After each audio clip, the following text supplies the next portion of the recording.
It happened in April, a quiet, boring library.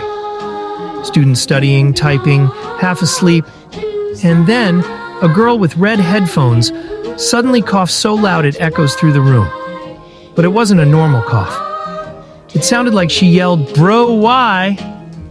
Nobody knew why it came out like that. She froze. Everyone else froze too. Escalatia, house, TikTok.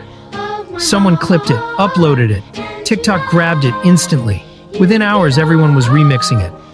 Guess my sleep schedule. Bro, why? Teachers, gamers, even brands used it. People thought it was staged, but it wasn't. Turns out she was trying to hold in a sneeze, and it flipped into that cursed sound. She became the Bro, why girl.